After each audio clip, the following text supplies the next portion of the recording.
আমার বাগানের দুই পাশে দুইটা ঝর্ণা বা দুই পাশে অনেকগুলো জিরিপথ আছে। আজকে দেখবো আমার জিরিপথের কিছু ছবি এবং কি শর্ট ভিডিও। আমি যখনই কিন্তু আমার বাগানে যাই কিছুক্ষণের জন্য এই জিরিপথগুলো কিন্তু ঘুরে আমার অনেক ভালো লাগে। আর আমার বাগান এবং কি আমার জিরিপথগুলো সকল পর্যটকদের ভালো লাগে, যারা সোনাইচুরি ঝর্ণাতে ভ্রমণে যান। ভ্রমণ পিপাসুরা যখন ট্যুর এবং ট্রাভেলিংয়ের শেষ প্রান্তে আসেন, একেবারে ক্লান্ত হয়ে যান, তখন কিন্তু আমার বাগানে শেষ আশ্রয়স্থল হচ্ছে এখানে। আপনারা ক্লান্ত অবস্থায় আমার বাগান দিয়ে যখন যান, তো আমার এখানে কিন্তু অনেকে বসেন এবং বিশ্রাম নেন। সবার চেনা জায়গাটা কিন্তু এটা হচ্ছে। প্রথমে আপনারা যখন সোনাইচুরি ঝর্ণায় উঠবেন, ঝর্ণা দেখা শেষ হলে যখন উল্টো একটা পথ দিয়ে যখন নামবেন সহজ পথ করার জন্য, উঠতে কিন্তু আপনাদের প্রায় 2 থেকে 3 ঘন্টা সময় লাগে, কিন্তু নামতে লাগে এখান দিয়ে 20 মিনিট মাত্র সময়। তো এই 20 মিনিট সহজ পথের জন্য কিন্তু আমার বাগান দিয়ে সবাই যাচ্ছেন এবং এখানে কিন্তু সবাই বিশ্রাম নেন, বসেন, হাত পা ধুয়ে সবাই এখানে একটু রিল্যাক্স ফিট করেন। রিল্যাক্স মোড নিয়ে এখান থেকে চলে যান। আমি কিন্তু এই গাছটাতে খোদাই করে কিন্তু আপনাদের কিছু লেখার চেষ্টা করছিলাম। অতিবৃষ্টি, বর্ষা এবং সময় স্বল্পতার কারণে লেখাগুলো কিন্তু এলোমেলোভাবে লিখেছি, ঠিকভাবে লিখি নাই, কারণ গাছের ফুরুত এবং লেখার সময় পুরোটা গাছের ভিতরে সমন্বয় হচ্ছে না।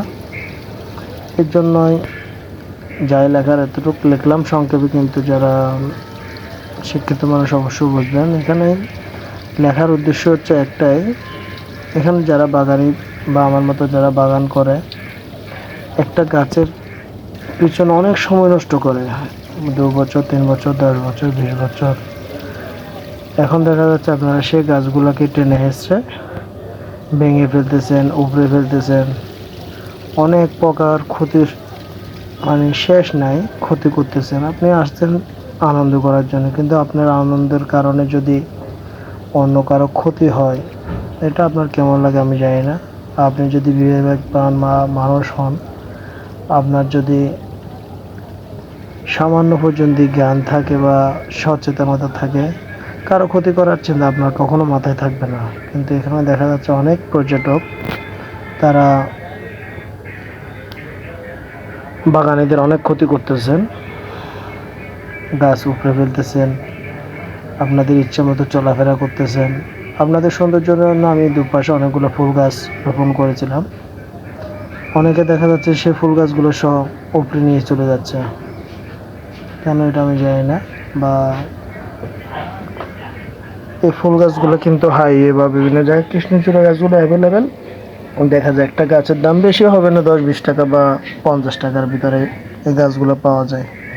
তো আমি এই ফুল গাছগুলো কিন্তু লাগাচ্ছি সবার বিনোদন বা সবার সৌন্দর্যের উদ্দেশ্যে, বা যারা এখানে সবাই এখানে রিল্যাক্স ফিট করে তাদের জন্য কিন্তু বিভিন্ন ধরনের পাতাবাহার বা ফুল গাছ আমি রোপণ করি প্রকৃতির সৌন্দর্য আরও বৃদ্ধি করার জন্য।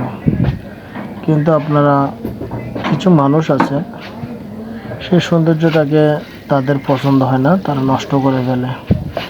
আমার এবার অনেকগুলো কিন্তু ফুল গাছ ফুল ফুটন্ত অবস্থায় গাছ উপড়ে নিয়ে গেছে, খুব কষ্ট লাগলো। কারণ একটা ফুল গাছ নার্সারি থেকে মাটি সহ আলগাইয়ে নিয়ে পাহাড় নিয়ে লাগানো, এটা কতটা কষ্টের। যে 1 কেজি একটা মাটির ব্যাগ 1 কিলোমিটার পর্যন্ত হাতে করে নিয়ে যাবেন, সে বুঝতে পারবেন। তো আমি কিন্তু এখানে অনেকগুলো কৃষ্ণচূড়া গাছ লাগাইছিলাম, শত শত কৃষ্ণচূড়া গাছ লাগাইছি, কিন্তু এখন মনে হয় হাতে গোনা 20টা গাছও খুঁজে পাওয়া যাবে না। অনেক সময় এই গাছগুলা পাশে আমি কাটা বাঁধি দিই। কাটা বাঁধার কারণ হচ্ছে যে যাতে আপনারা গাছগুলো উপরে না ফেলেন, টান না মারেন, এটার জন্য। আমার এখানে কিন্তু অনেক পর্যটকরা বসে বসে আমার বাগানে কাঁঠালগুলো খাচ্ছে। এই যে কাঁঠাল, এই ছবিটা প্রথমে ফুল দিয়েছিলাম, পরবর্তীতে কিন্তু হাফ দেখলাম কাঁঠালটা দেখেন। তো এখানে অনেক সময় যাদের ভালো লাগে এরা বসে কিন্তু পর্যটকরাই কাঁঠাল খাচ্ছে, আম খাচ্ছে আমার বাগান থেকে, বা অনেক রকম ফলমূল যেগুলো আছে তারা অনেক সময় নিজের মনে করে খাচ্ছে। কিন্তু আমি কখনো কাউকে কিছুর জন্য কিন্তু বাধা দিই নাই। কিন্তু আমার খারাপ লাগে এটাই, যখন গাছ নষ্ট করে। আমি পর্যটকদের নামার জন্য কিন্তু সিঁড়িগুলো বা নামার পথগুলো আমি কোদাল দিয়ে কাটি, অনেক সময় এক্সেস সিঁড়ি করে রাখি। অনেক সময়, সব সময় তার সম্ভব না, কারণ আমিও চাকরিজীবী মানুষ। আমি সপ্তাহে একদিন সময় পেলে আসি, আর যতটুকু সম্ভব পর্যটকরা যখন বেশিরভাগ আমার বাগান দিয়ে নামে, তো আমি আপনাদের জন্য যতটুকু সাধ্য চেষ্টা করি আপনার সহজে নামার জন্য, রাস্তাগুলো পরিষ্কার রাখার জন্য। তারপর আপনারা যদি মানুষের ক্ষতি করেন, এটা অবশ্যই যে কোনো কাছে খারাপ লাগার বিষয়। আমার ভিডিওটা যারাই দেখবেন তাদের কাছে অনুরোধ থাকবে, যে পর্যটকরা এই দিক দিয়ে যাবে তাদেরকে শুধু একটাই কথা বলবেন, কোনো বাগানের কোনো ফল ফুল গাছ যেন নষ্ট না করে, বা পলিব্যাগ প্লাস্টিক জাতীয় কোনো জিনিস পাহাড়ে নিলে নির্দিষ্ট জায়গায় ফেলে, যেখানে সেখানে যাতে প্লাস্টিক দ্রব্য না ফেলে। কারণ আমাদের প্রাকৃতিক পরিবেশে এখন ভারসাম্যটা এতটাই বিলুপ্তির পথে, যা বলার মতো না। তো আমরা যদি এইভাবে যদি আমাদের প্রকৃতিটাকে ধ্বংস করে ফেলি, আপনারা সৌন্দর্য দেখতেছেন, দেখা যাচ্ছে একটা বন্যপ্রাণী আপনাদের সামনে আসছে, আপনাদের সামনে দিয়ে যাচ্ছে, আপনারা তার সাথে খারাপ আচরণ করছেন, এমনটা কখনো করিয়েন না। কারণ পশু পাখি, আমার এখানে অনেক সময় দেখা যাচ্ছে আপনারাও আসছেন, অনেকগুলো বানর এখানে গোসল করতে আসছে, বা বানরগুলা বিভিন্ন সময় এখানে খেলাধুলা করে, হরিণও আসে মাঝে মধ্যে। তো তাদেরকে কখনো উচ্চস্বর চিল্লাপাল্লা করবেন না বা ভয় দেখাবেন না। আমি গত ভিডিওতে কিন্তু এখানে আমার বানরগুলো আসে ঠান্ডা করতেছে, আমিও কিন্তু পাশে ছিলাম, আপনাদেরকে এর আগে একটা ভিডিওতে দেখেছিলাম। এই আমার এখানে বাগানে কাঁঠালগুলো কিন্তু বানরের অনেক প্রিয়। তো যেটা লিখছিলাম, লেখাটা কিন্তু এখানে অনেকে পড়তে কষ্ট হয়ে যাবে, তারপর লিখে দিলাম। আর এটা হচ্ছে আমার জিরিপথের অপর সাইডে একটা জিরিপথ, দেখেন জিরিপথের মাঝখানে ছোট একটা ঝর্ণা, এর উপরে কিন্তু মামা বাগিনা বড় ঝর্ণা আছে। এটাও কিন্তু অসাধারণ একটা সৌন্দর্য ঝর্ণা। এটা ছোট থেকে কিন্তু আমরা এখানে বেশিরভাগ চলাফেরা করি, যেমন বৃষ্টি বাদল হোক। এই ঝর্ণাটাতে কিন্তু যে কোনো পর্যটক পাহাড়ের গোড়া থেকে মাত্র 5 থেকে 7 মিনিটের ভিতর এই ঝর্ণাটাতে যাই ঘুরে আসতে পারেন, অথবা হাইওয়ে রোড থেকে সর্বোচ্চ 15 মিনিটের ভিতরে জায়গায় হাঁটি ঘুরে আসতে পারবেন, হেঁটেই ঘুরে আসতে পারবেন। গাড়ি ঘোড়া ছাড়া 15 থেকে 20 মিনিট লাগবে এই জিরিপথটা বা এই ছোটো ঝর্ণাগুলো দেখতে। এটা মা বাগানের চচ্চড়ি বা ঝরঝরি বলে। এটা আমার বাগানের অফার সাইড। এটা দুটাই কিন্তু ঝর্ণা আছে, এটা হচ্ছে মা বাগানের ঝরঝরি, আর এক পাশে আছে আমার একটা হাঁটুবাগের ঝর্ণা, এবং মিডল পয়েন্ট একটা আমার আছে, এটার নাম এখন আমি কি বলে আমি জানি না, বা লোকালে কি বলতেছে তাও জানি না, কিন্তু ওটা অসাধারণ একটা সৌন্দর্য ঝর্ণা। এটাও কিন্তু আমি অন্য একটা ভিডিওতে শেয়ার করছিলাম, যারা দেখেছেন তারা বুঝতে পারবেন কতটা অসাধারণ সেই ঝর্ণাটা। এটা হচ্ছে আমি এখন যে ছোট জিরিপথ দিয়ে উঠতে, এই দেখেন ছোট ছোট ঝর্ণা, এটা উপর নিচের ঝর্ণাটা দেখেন, আগে দিতে দেখছেন, এটা তার উপরে কিন্তু আর একটা ঝর্ণা আছে, এর উপর তৃতীয়টা পার হওয়ার পরে এটা হচ্ছে যে দ্বিতীয়টা, তৃতীয়টা পার হলে হচ্ছে মা বাগিনার ঝরঝরি।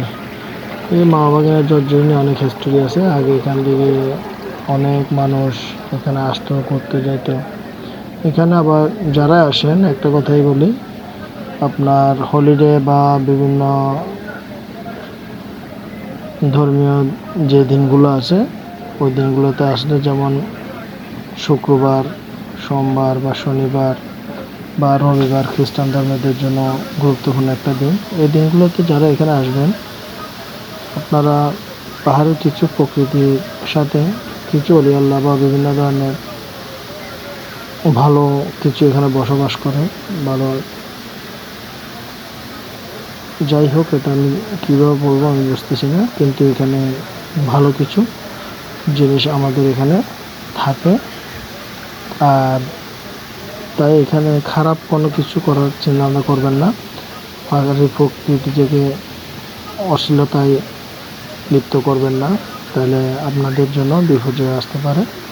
অতএব সর্বদা প্রকৃতির সাথে ভালো আচরণ করবেন, আপনার জীবনে ভালো কিছু আসবে আশা করি। এইটাই হচ্ছে মা বাগিনা ঝরঝরি, অনেক বিশাল, কিন্তু আমি মোবাইলে ভিডিওটা ধারণ করছি বিদায় পুরো ঝর্ণাটা আসে নাই। এটা হচ্ছে আপনার প্রবেশ পথ, আমি একবারে শুরু থেকে দেখাচ্ছি। ওই পাশে কিন্তু আপনার বাড়িঘরগুলো দেখা যাচ্ছে, আমি যখন দেখালাম শুরু থেকে। এই আপনার সরার মুখ থেকে ঢুকতে এখান থেকে 3 থেকে 3.5 মিনিট বা 4 মিনিট লাগবে, যতই যেভাবে হাঁটুন এই মা বাগিনা ঝরঝরি যেতে।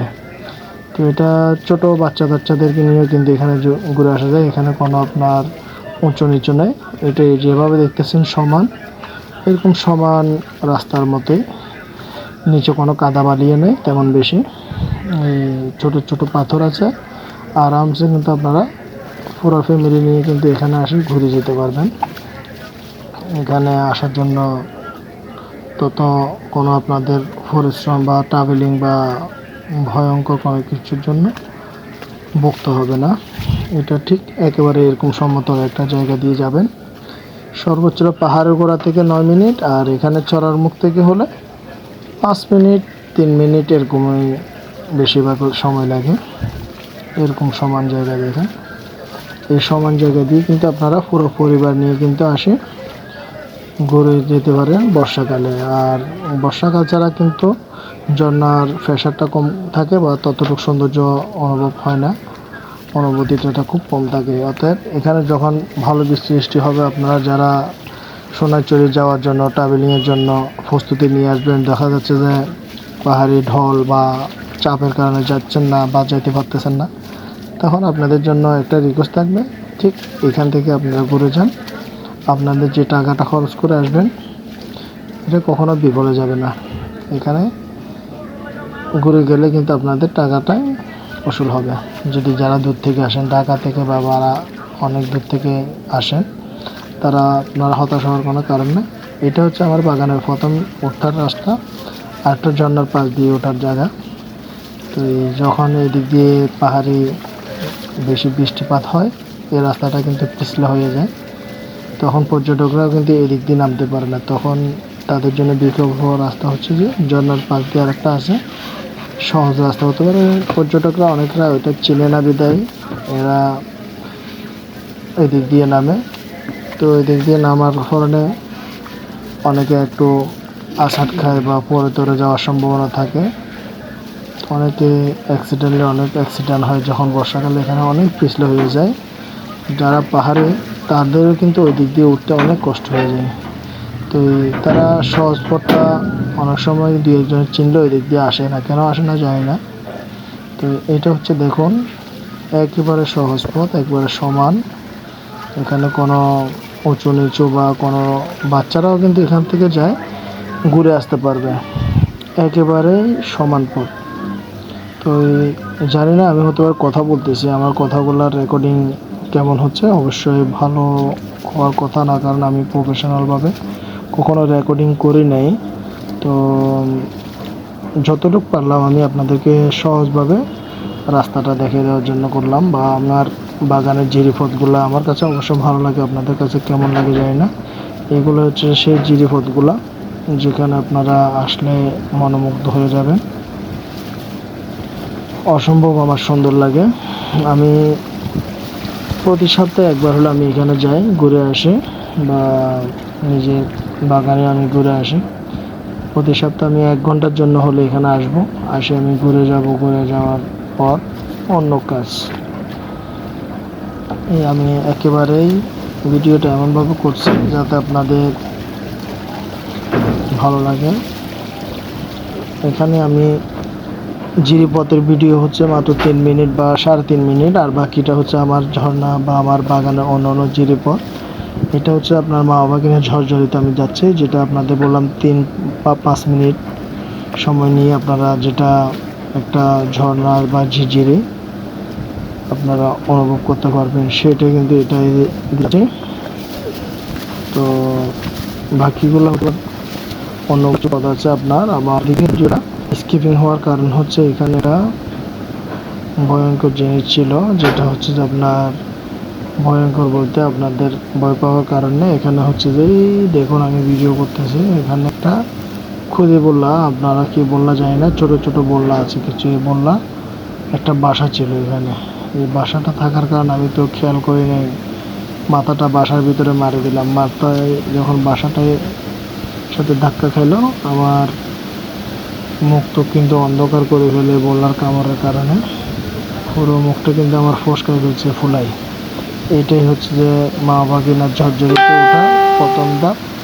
এখান থেকে মনে করেন 1 মিনিট সময় লাগবে ঠিক মা বাবা কিনার ঝরঝরিতে যাইতে। এই হাতের ডান পাশ দিয়ে যাবেন, ডান পাশ দিয়ে যেতে যেতে ওই পাশ দিয়ে একটা শিকড় আছে, শিকড়টা ধরে লাফ মারে উঠে যাবেন। উঠতে দেখবেন বিশাল একটা পাহাড়, পাথর, বিশাল একটা সমতল পাথর, যেন কেউ নিজের হাতে খাড়া করে রাখছে, বা প্রকৃতির এত সুন্দর নিদর্শন কীভাবে এতটা সুন্দর হতে পারে, কিন্তু আপনি ভেবেই পাবেন না।